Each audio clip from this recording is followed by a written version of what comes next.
Hi friends, welcome back to Meghana's kitchen. ಇವತ್ತಿನ recipe idli sambar. ರುಚಿಯಾಗಿ ಸುಲಭವಾಗಿ ಇಡ್ಲಿ ಸಾಂಬಾರ್ನ ಮಾಡ್ಕೊಳ್ಬೋದು. ಜಾಸ್ತಿ ಟೈಮ್ ಕೂಡ ಹಿಡಿಯೋದಿಲ್ಲ, 10 ಮಿನಿಟ್ಸ್ ಇದ್ರೆ ಸಾಕು. ಹಾಗೆ ಯಾವುದೇ ರೀತಿ ಜಾಸ್ತಿ ಪದಾರ್ಥನೂ ಬೇಕಾಗಿಲ್ಲ. ಈ ರೀತಿ ಸುಲಭವಾಗಿ ಇಡ್ಲಿ ಸಾಂಬಾರ್ನ ಮಾಡ್ಕೊಳ್ಬೋದು. ನಾನು ತೋರಿಸೋ ವಿಧಾನದಲ್ಲಿ ನೀವು ಒಂದ್ಸತಿ ಟ್ರೈ ಮಾಡಿ. ಸುಲಭವಾಗಿ ರುಚಿಯಾಗಿ ಕಡಿಮೆ ಸಮಯದಲ್ಲಿ ಇಡ್ಲಿ ಸಾಂಬಾರ್ನ ಮಾಡ್ಕೊಳ್ಬೋದು. ಸೂಪರ್ ಆಗಿ ಇರುತ್ತೆ. ಯಾವ ರೀತಿ ಇಡ್ಲಿ ಸಾಂಬಾರ್ ಮಾಡೋದು ಅಂತ ನೋಡೋಣ ಬನ್ನಿ. ಫಸ್ಟಿಗೆ ನಾವಿಲ್ಲಿ ಸಾಂಬಾರ್ನ ಮಾಡ್ಕೊಳ್ಳೋದಕ್ಕೆ 3 ಟೊಮೊಟೊನ ತಗೊಂಡಿದ್ದೀನಿ. ಈ ರೀತಿ ಚಿಕ್ಕ ಚಿಕ್ಕದಾಗಿ ಕಟ್ ಮಾಡ್ಕೊಂಡು ತಗೊಂಡಿದ್ದೀನಿ. ಹಾಗೆ 1 ಈರುಳ್ಳಿನ ತಗೊಂಡಿದ್ದೀನಿ. 3 ಟೊಮೊಟೊಕ್ಕೆ 1 ಈರುಳ್ಳಿ ಸಾಕು. ಹಾಗೆ 2 ಹಸಿಮೆಣಸಿನ್ಕಾಯಿನ ತಗೊಂಡಿದ್ದೀನಿ. ಹಾಗೆ 1 ಗಡ್ಡೆ ಆಗುವಷ್ಟು ಬೆಳ್ಳುಳ್ಳಿನ ಈ ರೀತಿ ಜಜ್ಜಿಬಿಟ್ಟು ತಗೊಂಡಿದ್ದೀನಿ. ಹಾಗೆ ಸ್ವಲ್ಪ ಕರಿಬೇವನ್ನ ಹಾಕೊತಾ ಇದ್ದೀನಿ. ಹಾಗೆ ಅರ್ಧ ಸ್ಪೂನ್ ಅಷ್ಟು ಅರಿಶಿನ ಪುಡಿನ ಹಾಕೊತಾ ಇದ್ದೀನಿ. ಹಾಗೆ 1 ಸ್ಪೂನ್ ಅಷ್ಟು ಖಾರದ ಪುಡಿ, ಹಾಗೆ 1.5 ಸ್ಪೂನ್ ಅಷ್ಟು ಸಾಂಬಾರ್ ಪೌಡರ್ನ ಹಾಕೊತಾ ಇದ್ದೀನಿ. ಹಾಗೆ ಸ್ವಲ್ಪ ನೀರು ಹಾಕೊಂಡ್ಬಿಟ್ಟು ಚೆನ್ನಾಗಿ ಈ ರೀತಿ ಮಿಕ್ಸ್ ಮಾಡ್ಕೊಳ್ಬೇಕಾಗತ್ತೆ. ಟೊಮೊಟೊ ಬೇಯೋದಿಕ್ಕೆ ನೀರು ಎಷ್ಟು ಹಾಕೊಳ್ಬೇಕೋ ಅಷ್ಟು ಹಾಕೊಳ್ಳಿ ಸಾಕು. ಇದನ್ನೆಲ್ಲ ಈ ರೀತಿ ಮಿಕ್ಸ್ ಮಾಡ್ಕೊಂಡು ಇಟ್ಕೊಳ್ಬೇಕಾಗತ್ತೆ. 3 ವಿಶಿಲ್ ಆದ್ರೆ ಸಾಕು. ಟೊಮೊಟೊ ಕರೆಕ್ಟ್ ಆಗಿ ಬೆಂದಿರುತ್ತೆ. ನೋಡ್ಬೋದು, ನಾನಿಲ್ಲಿ ಕುಕ್ಕರ್ನ ಕ್ಲೋಸ್ ಮಾಡಿ 3 ವಿಶಿಲ್ ಆಗೋದಿಕ್ಕೆ ಬಿಡ್ತಾ ಇದ್ದೀನಿ.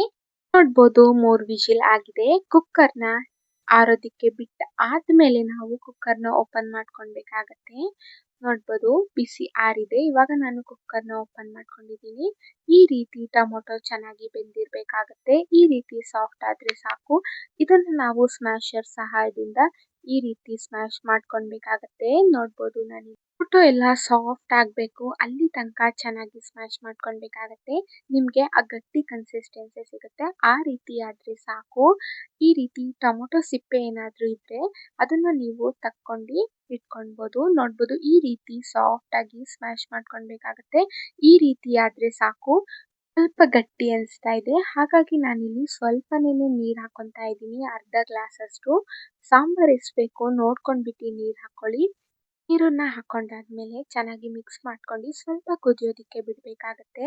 ಸ್ವಲ್ಪ ಕುದಿ ಬರ್ತಾ ಇದೆ ಅಂದಾಗ ಇದಕ್ಕೆ ನಾನು ಕಡಲೆ ಹಿಟ್ಟನ್ನ ನೀರಲ್ಲಿ ಮಿಕ್ಸ್ ಮಾಡ್ಕೊಂಡು ಹಾಕೊತಾ ಇದ್ದೀನಿ. ಯಾಕಂದ್ರೆ ಸ್ವಲ್ಪ ಗಟ್ಟಿ ಕನ್ಸಿಸ್ಟೆನ್ಸಿ ಬರುತ್ತೆ. ಹಾಗಾಗಿ ಈ ರೀತಿ ಕಡಲೆ ಹಿಟ್ಟನ್ನ ಹಾಕೊಂಡಾದ್ಮೇಲೆ ನೀವು ಆ ಕಡಲೆ ಹಿಟ್ಟಿನ ಹಸಿ ವಾಸನೆ ಹೋಗೋ ತನಕ ಸ್ವಲ್ಪ ಕುದಿಸ್ಕೊಳ್ಬೇಕಾಗತ್ತೆ. ಇದಕ್ಕೆ ನಾನು ರುಚಿಗೆ ತಕ್ಕಷ್ಟು ಉಪ್ಪು ಹಾಗೆ ಸ್ವಲ್ಪ ಬೆಲ್ಲನ ಹಾಕೊತಾ ಇದ್ದೀನಿ. ಬೆಲ್ಲ ಹಾಕೋದ್ರಿಂದ ಇಡ್ಲಿ ಸಾಂಬಾರು ರುಚಿ ಕೂಡ ಹೆಚ್ಚಾಗುತ್ತೆ. ಹಾಗಾಗಿ ಈ ರೀತಿ ಬೆಲ್ಲ ಉಪ್ಪು ಹಾಕೊಂಡಾದ್ಮೇಲೆ ಚೆನ್ನಾಗಿ ಮಿಕ್ಸ್ ಮಾಡ್ಕೊಳ್ಬೇಕಾಗತ್ತೆ. ಚೆನ್ನಾಗಿ ಕುದಿಯೋದಿಕ್ಕೆ ಬಿಡ್ಬೇಕಾಗತ್ತೆ. ಒಂದು 10 ರಿಂದ 15 ನಿಮಿಷ ಚೆನ್ನಾಗಿ ಕುದಿ ಬರಬೇಕು. ಇವಾಗ ನಾವು ಒಗ್ಗರಣೆನ ರೆಡಿ ಮಾಡ್ಕೊಳ್ಳೋಣ. ನಾನಿಲ್ಲಿ ಒಂದು 6 ರಿಂದ 7 ಸ್ಪೂನ್ ಅಷ್ಟು ಎಣ್ಣೆನ ಹಾಕೊತಾ ಇದ್ದೀನಿ. ಎಣ್ಣೆ ಸ್ವಲ್ಪ ಬಿಸಿ ಆದ್ಮೇಲೆ 1 ಸ್ಪೂನ್ ಅಷ್ಟು ಸಾಸಿವೆ, ಹಾಗೆ ಸ್ವಲ್ಪ ಕರಿಬೇವು, ಹಾಗೆ 1 ಸ್ಪೂನ್ ಅಷ್ಟು ಇಂಗನ್ನ ಹಾಕೊತಾ ಇದ್ದೀನಿ. ಇಂಗು ಸ್ವಲ್ಪ ಜಾಸ್ತಿನೇ ಹಾಕೊಳ್ಳಿ. ಹಾಗೆ ಒಣಮೆಣಸಿನ್ಕಾಯಿನ ಹಾಕೊಂಡು ಈ ರೀತಿ ಒಗ್ಗರಣೆನ ರೆಡಿ ಮಾಡ್ಕೊಳ್ಬೇಕಾಗತ್ತೆ. ಇದನ್ನ ನಾವಿವಾಗ ಸಾಂಬಾರ್ನ ಕುದಿಯೋದಿಕ್ಕೆ ಬಿಟ್ಟಿದ್ವಲ್ಲ, ಈ ರೀತಿ ಸಾಂಬಾರು ಚೆನ್ನಾಗಿ ಕುದೀತಾ ಇರಬೇಕಾದ್ರೆ ನಾವು ಏನು ಒಗ್ಗರಣೆನ ರೆಡಿ ಮಾಡಿ ಇಟ್ಕೊಂಡಿರ್ತೀವೋ ಅದನ್ನ ಹಾಕೊಳ್ಬೇಕಾಗತ್ತೆ. ಈ ರೀತಿ ಒಗ್ಗರಣೆನ ಹಾಕೊಂಡು ಚೆನ್ನಾಗಿ ಕುದಿಸ್ಕೊಳ್ಬೇಕಾಗತ್ತೆ. ಒಗ್ಗರಣೆನ ಹಾಕೊಂಡಾದ್ಮೇಲೆ ಒಂದು 5 ನಿಮಿಷ ಚೆನ್ನಾಗಿ ಕುದಿ ಬರಬೇಕು. ಒಗ್ಗರಣೆ ಕರೆಕ್ಟಾಗಿ ಸಾಂಬಾರ್ಗೆ ಸೆಟ್ ಆಗಬೇಕು. ಆ ರೀತಿ ಚೆನ್ನಾಗಿ ಕುದಿಸ್ಕೊಳ್ಳಿ. ಒಂದು 5 ನಿಮಿಷ ಆದರೆ ಸಾಕು. ನೋಡ್ಬೋದು, ನಾನಿಲ್ಲಿ ಕುದಿಯೋದಕ್ಕೆ ಬಿಡ್ತಾ ಇದ್ದೀನಿ. ಈ ರೀತಿ ಚೆನ್ನಾಗಿ ಕುದಿ ಬರ್ತಾ ಇದೆ ಅಂದಾಗ ನಾವು ಗ್ಯಾಸ್ನ ಕಂಪ್ಲೀಟಾಗಿ ಆಫ್ ಮಾಡ್ಕೊಳ್ಬೇಕಾಗತ್ತೆ. ಆಫ್ ಮಾಡ್ಕೊಂಡು ಮೇಲ್ಗಡೆ ಸ್ವಲ್ಪ ಕೊತ್ತಂಬರಿ ಸೊಪ್ಪನ್ನ ಹಾಕೊತಾ ಇದ್ದೀನಿ. ನೋಡ್ಬೋದು, ಇಡ್ಲಿ ಸಾಂಬಾರ್ ರೆಡಿ ಆಗಿದೆ ಅಂತ. ಎಷ್ಟು ಸುಲಭವಾಗಿ ರುಚಿಯಾಗಿ ಕಡಿಮೆ ಸಮಯದಲ್ಲಿ ಇಡ್ಲಿ ಸಾಂಬಾರ್ನ ಮಾಡ್ಕೊಳ್ಬೋದು. ಇಡ್ಲಿ ಜೊತೆಗೆ ಸೂಪರ್ ಆಗಿ ಇರುತ್ತೆ. ಈ ವಿಧಾನದಲ್ಲಿ ನೀವು ಒಂದ್ಸತಿ ಟ್ರೈ ಮಾಡಿ.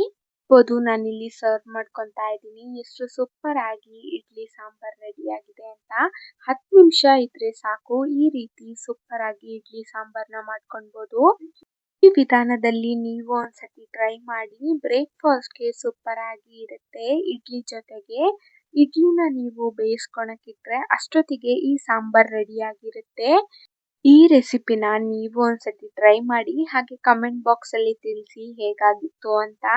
ಈ ರೆಸಿಪಿ ನಿಮಗೇನಾದರೂ ಇಷ್ಟ ಆದರೆ ಲೈಕ್ ಮಾಡಿ, ಶೇರ್ ಮಾಡಿ ಹಾಗೆ ಸಬ್ಸ್ಕ್ರೈಬ್ ಮಾಡ್ಕೊಳ್ಳಿ. ಇದೇ ರೀತಿ ಸಿಂಪಲ್ ಆ್ಯಂಡ್ ಈಸಿ ಸಬ್ಸ್ಕ್ರೈಬ್ ಮಾಡ್ಕೊಳ್ಳಿ ಹಾಗೆ ಪಕ್ಕದಲ್ಲೇ ಕಾಣುವ ಬೆಲ್ ಐಕನ್ನು ಕ್ಲಿಕ್ ಮಾಡಿ. ನಾನು ಯಾವುದೇ ವಿಡಿಯೋ ಅಪ್ಲೋಡ್ ಮಾಡಿದ್ರೂ ಫಸ್ಟ್ ನೋಟಿಫಿಕೇಷನ್ ನಿಮಗೆ ಬರುತ್ತೆ. Thank you for watching.